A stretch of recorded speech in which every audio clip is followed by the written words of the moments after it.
la visualisation. Genre, je trouve ça incroyable à quel point c'est puissant ce truc. Genre, je le dis parce que je le fais en fait au quotidien depuis je sais pas, depuis 2 3 ans, 3 4 ans, je sais pas. Mais en fait, avant, je me rendais peut-être pas compte. Donc, c'est pour ça que je dis 3 4 ans. C'est pas genre là, tu te poses, tu t'assois et tu te dis, bon, je vais me visualiser. Non. J'espère que vous allez bien. On se retrouve sur une nouvelle vidéo. On va parler aujourd'hui, je pense, de la visualisation. Parce que c'est une chose qui m'a permis à moi personnellement d'atteindre pas mal d'objectifs. Quand j'ai objectif, c'est l'objectif que je m'étais fixé personnellement. Et puis voilà, c'est bien. Ouais. Cool.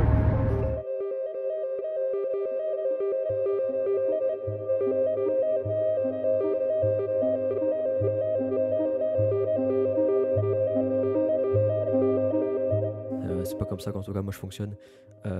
Des fois, effectivement, je peux me poser, ou alors des fois, tu sais, 1 mois, 2 mois, 3 mois, à chaque fois, quand tu as un objectif en tête, en tout cas long terme, avec les rencontres que tu fais, avec l'expérience que tu accumules, les connaissances que tu savoures, tes objectifs peuvent évoluer. Tu vois, ils peuvent évoluer. Il n'y a que les cons qui ne changent pas d'avis, tu vois.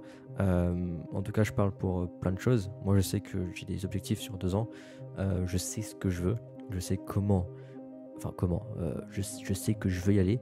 Et après, au fur et à mesure, tu as le chemin qui va se dessiner. Et même toutes les erreurs que tu vas faire sur tout ce chemin-là, ça fait partie du chemin. Tu vois, le fait que tu te trompes de chemin, finalement, tu vas te rendre compte que, ah ouais, ok, j'ai compris que là, ce chemin-là, il est pas bon. Donc, je vais en prendre un autre. Donc finalement, en vrai, c'est une vraie richesse, tu vois, de tomber, tu vois. Sauf si tu continues à tomber à chaque fois en faisant les mêmes erreurs. Là, par contre, t'es juste con. Moi, ce que je te dis, c'est qu'à chaque fois que tu tombes, tu te relèves et tu regardes où est-ce que tu es tombé. Et tu comprends pourquoi tu es tombé. Tu analyses aussi pourquoi tu es tombé, pour être sûr de ne pas retomber demain, tu vois, après-demain. Et aussi, tu as aussi plein de gens que tu peux rencontrer qui, eux, sont déjà tombés avant toi. Et tu peux aussi leur poser toutes ces questions-là, tu vois, pour ne pas tomber aussi. C'est plein de choses comme ça. Mais moi, je sais que tu vois que ça fait quelques années, et je dis ça parce que la force de se visualiser, c'est que t'es tellement, t'es tellement croyant en cette idée que tu seras ça, ou que tu vas faire ça, ou que tu auras tel objectif, qu'au final, tu ne vas rien laisser transparaître. Tu ne vas rien euh, laisser boucher ton chemin, tu vois, tu t'en fous. Moi, je sais que personnellement, quand je me dis un truc, je sais que le Alexandre, dans 5 ans, c'est lui. C'est lui. Et là, cet Alexandre, dans, dans 5 ans, tu vois, mon Alexandre du futur, il me regarde et là, il se dit putain, Alex, dans 5 ans, en fait, tu es comme ça. Donc là, il faut que tu fasses tout pour que dans 5 ans, effectivement, tu sois vraiment le vrai Alexandre. C'est un peu comme Retour vers le futur, tu vois. Euh, mais moi, j'essaye d'être vraiment croyant sur l'idée que dans 5 ans, je suis comme ça, tu vois.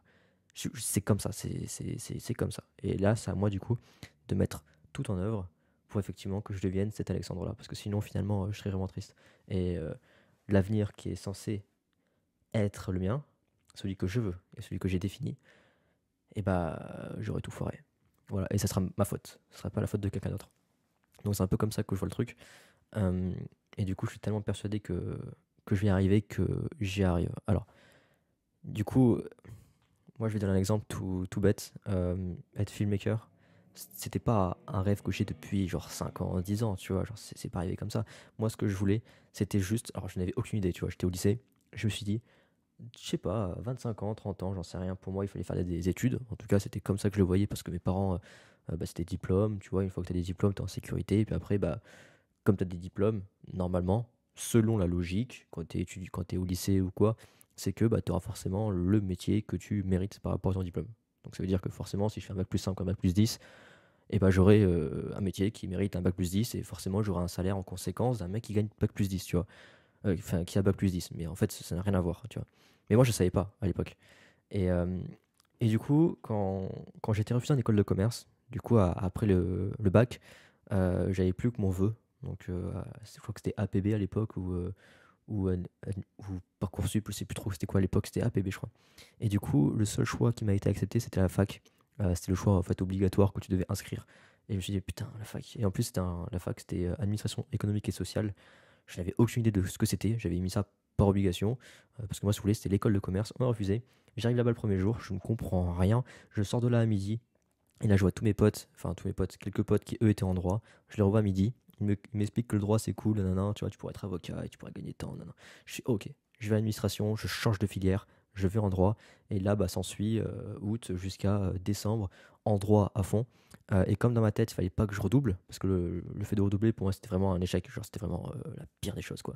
Donc je me suis dit, ouais, c'est quoi, je suis en droit donc j'ai pas le choix, ça veut dire que ma vie va se résumer au droit.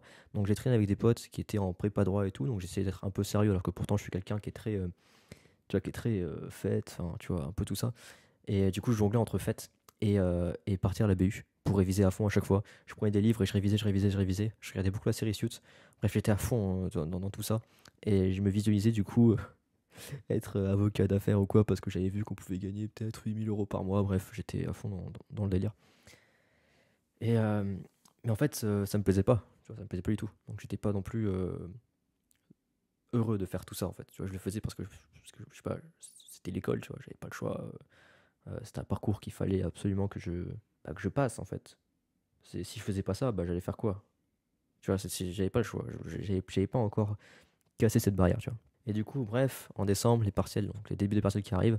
Donc là, les partiels pour moi, c'était tous les après-midi. Donc pendant une semaine, je crois que ça s'est déroulé. Bref, je sais plus trop. Toutes les après-midi. Et donc pour moi, j'étais fixé toutes les après-midi. Et je crois que c'était un jeudi ou un vendredi. J'arrive, il est 14 h. Et là, je marche. Je sors du parking. J'ai ma petite voiture. Je sors du parking. Je vais vers l'amphithéâtre. Et là, je vois des potes qui viennent à contresens et qui me disent, mais en fait, les partiels, c'était ce matin. Et là, je fais merde. Et là, bah, du coup, de décembre jusqu'à septembre de l'année d'après, du coup, je n'ai rien fait. Je jouais à Counter-Strike toute la journée. Je ne faisais rien. Je partais en soirée tout le temps. Plus d'objectif. Oh, plus rien. Basta, tu vois. Et puis, au fur et à mesure, donc là, j'étais passé plein de choses parce qu'on s'en fout un peu de l'histoire. Mais en gros, euh, j'avais commencé un peu le montage vidéo et je voyais sur YouTube qu'il y avait beaucoup de gens comme Sam Colder et tout, Benjamin Ortega, qui eux étaient à fond sur les vidéos et qui gagnaient leur vie, tu vois. En fait, ils voyageaient. Et pour moi, c'était pas possible, c'était que eux, ils peuvent y arriver. Mais moi, non, enfin, je veux dire, c'est pas possible, tu vois. Ils font des trucs beaucoup trop stylés, tu vois. Ils ont la trentaine peut-être, je sais pas, mais ils ont beaucoup appris, tu vois. Et là, j'ai cassé tout ça. Et j'ai commencé à proposer mes services sur 5euros.com et tout. Et, euh, et je me suis dit, un jour, je vais être comme Benjamin Ortega, tu vois. Et je vais voyager à travers le monde. Je vais faire plein de vidéos. euh, et les gens me paieront pour ça, tu vois. Et je vais vivre de mes voyages. Euh, et je savais pas que ça pouvait être possible. Genre, juste, j'étais à fond là-dessus. Je me suis dit, un jour, je vais y arriver, je m'en fous. Et j'ai tout entrepris. J'ai fait plein de vidéos, même gratos. Je m'en foutais complètement. Tu peux même voir ma vidéo filmmaker affirmer son style que j'ai mis sur YouTube. En tout cas, voilà, j'ai fait que ça, que des vidéos tout le temps, tout le temps, tout le temps, tout le temps, tout le temps. Et j'étais passionné en plus. Donc ça m'a beaucoup aidé. C'est-à-dire qu'à chaque fois, je voulais aller encore plus loin sur le truc. Et puis un jour, je bossais pour des clients. Donc j'ai commencé à bosser pour les entrepreneurs, tu vois, qui eux étaient en Thaïlande. Mais je faisais que du montage. Et du coup, un an après, t'as un de ces clients-là qui envoie sur Instagram une story en disant je cherche un stagiaire en Thaïlande. Voilà, j'ai envoyé un message tout de suite. J'ai envoyé un message, mais tout de suite. Je lui ai dit, mais écoute, moi je viens, je m'en fous. Genre, tu payes mon billet et je viens, je fais tes vidéos et puis c'est bon, je viens. Et du coup, je suis parti là-bas. Pendant 2 mois, j'ai fait plein de vlogs, donc j'ai bien appris et tout. Et donc, forcément, bah, comme le réseau est un peu fermé, tu vois, mais un peu grand à l'intérieur, bah, d'autres gens ont vu ce que j'ai fait. Donc, je commence à avoir un petit peu de demande. Sur ces 2 mois-là, je suis parti à Bali et en Malaisie. Et quand je suis revenu, du coup, euh, en, en septembre à l'île de la Réunion, tu as une personne que j'avais rencontrée quelques mois plus tôt à la Réunion, qui a vu mon travail et qui m'a dit, mec, tu fais quoi du 2 au 21 octobre? Parce que je dois partir à Bali, je dis n'importe quoi, à Dubaï, à Londres, à Marrakech, à Paris, et plein de trucs comme ça, Monaco, bref. Et j'ai fait, bah, je suis chaud. Et en fait, ça s'est enchaîné comme ça pendant, bah, jusqu'à aujourd'hui. Et là, cette année, du coup, 2021, de février jusqu'à août, j'ai fait que bouger. En gros, j'avais pas de maison, je faisais que bouger. Là où je voulais aller, je partais. Genre vraiment, là où je voulais aller, je partais. Je suis parti partout. Je suis parti à Amsterdam, à Athènes, à Dubaï, en Espagne. euh, je suis parti en Angleterre aussi. Mais j'ai fait un peu où je voulais à chaque fois. Je changeais de ville aussi, que ce soit Lyon, Paris, Montpellier, Strasbourg. Marbella en Espagne, je sais pas, je bougeais un peu où je voulais, j'avais pas d'obligation quoi, juste ah ouais bah je bouge, tu vois, donc c'était un peu cool. Et ça a duré du coup ouais 6 mois, Airbnb hôtel, tu vois. Euh, Et c'est la première fois que je voyageais vraiment pour moi, tu vois. Et du coup, effectivement, depuis que j'avais fait ce premier voyage, du coup, Dubaï, etc., avec ce premier client en octobre 2019, bah, depuis là, ça a enchaîné pas mal de voyages. En plus, j'habite à La Réunion, donc mes clients devaient me payer le billet d'avion depuis La Réunion pour ensuite après voyager. Donc j'ai fait plusieurs voyages comme ça, etc. Surtout Paris, Londres, je suis parti beaucoup de fois à Londres. Euh, et ça a enchaîné comme ça, alors que pourtant, j'avais un gros défaut de base, c'est que j'habitais à l'île de La Réunion. C'est-à-dire que je je suis pas censé rencontrer des gens, tu vois, à La Réunion, tu vois. Enfin, je veux dire, pour ce que je fais. Parce que tous les clients avec qui je bosse maintenant, et tout ce que j'ai fait, c'était en dehors de La Réunion. À La Réunion, j'ai eu quelques clients, effectivement, tu vois, grâce à des congrès que j'ai participé, enfin, pour lesquels j'ai participé en tant que filmmaker. Et c'est là que j'ai un peu montré ma patte et que je me suis débrouillé pour faire plein de contrats gratuits. Je m'en foutais, tu vois, je voulais juste faire plein de trucs. Euh, mais après, je suis arrivé à mon objectif de voyager, de vivre de ce que je veux, d'avoir aussi des équipes, etc. Tu vois. Mais ça, j'avais une forte croyance sur ça. Euh, et tout ça, par contre, c'est arrivé parce que j'avais faim. Parce qu'il y a une chose que je t'ai pas dit. Et ça, c'était le plus gros truc pour moi. C'est que du coup, si tu veux, après la fac, je suis parti en BTS. Parce que mon père a trouvé, du coup, pas un piston, mais presque, dans une société de BTP, à La Réunion. Et, euh, et du coup, bah, j'ai pu faire mon alternance là-bas. Ça devait durer 2 ans. C'était un BTS. Et au bout d'un an, je pète un câble et c'est justement là que j'ai commencé la vidéo. Et je dis à mon père, papa, est-ce que je peux quitter le BTS pour faire une étude de digital? Euh, Parce que je commence à gagner un peu d'argent avec, tu vois. J'aime ce que je fais, tu vois. Et je sais qu'en plus, le diplôme pour lequel je travaille en ce moment, c'est un diplôme auquel je m'en fous, tu vois. J'irai pas chercher du travail par rapport à ça demain. Je m'en fiche complètement. Et il me disait, non, fils, il te reste encore un an à faire et tout, fais-le au moins. Et franchement, j'ai tenu tête. J'ai tenu tête encore, je sais pas, 3 4 heures, ou le lendemain, je sais plus trop exactement. Et là, je lui ai dit, papa, non, excuse-moi, j'ai passé mon concours en plus en Soum Soum. Je lui avais pas dit, c'était la semaine dernière. Euh, il a su tout ça et il a dit, ok, bah fils, t'as jusqu'au 30 septembre pour quitter la maison.